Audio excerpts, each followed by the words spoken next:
Menjamurnya tumbuhan eceng gondok menutupi air sungai di kawasan Urang Agung. Akurat TV News, Sidoarjo, eceng gondok, atau dikenal juga sebagai Eichhornia crassipes, salah satu dampak negatif yang ditimbulkan oleh eceng gondok adalah kemampuannya dalam mengganggu lalu lintas air.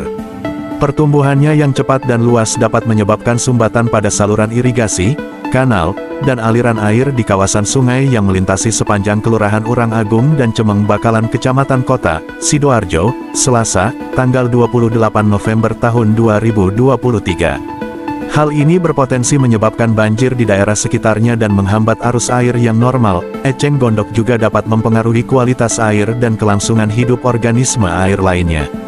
Jumlah oksigen yang terlarut dalam air dapat berkurang akibat penutupan permukaan air oleh eceng gondok yang tumbuh dengan cepat.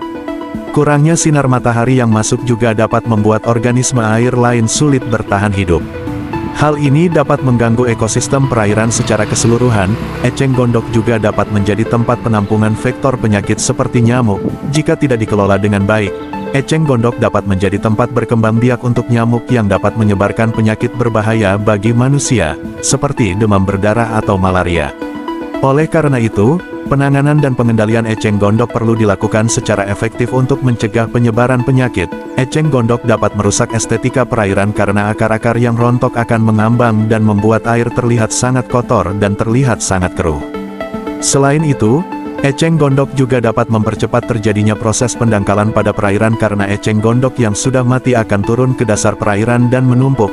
Hal ini dapat mengurangi kedalaman dan volume air, serta meningkatkan resiko banjir. Untuk mengurangi dampak negatif eceng gondok terhadap lingkungan, langkah-langkah pengendalian yang tepat harus dilakukan.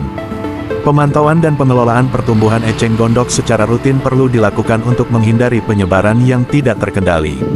Pemantauan kualitas air juga penting untuk menjaga ekosistem perairan tetap seimbang. Dalam hal ini, peran masyarakat juga sangat penting. Kesadaran akan dampak negatif eceng gondok perlu ditanamkan agar masyarakat dapat bekerja sama dalam mengatasi masalah ini. Pemahaman mengenai cara mengelola dan memanfaatkan eceng gondok dengan baik juga perlu disosialisasikan agar keberadaannya dapat memberikan manfaat yang optimal tanpa membahayakan lingkungan. Dari Kelurahan Urang Agung Kecamatan Sidoarjo Kota, reporter Akurat TV News Sidoarjo melaporkan.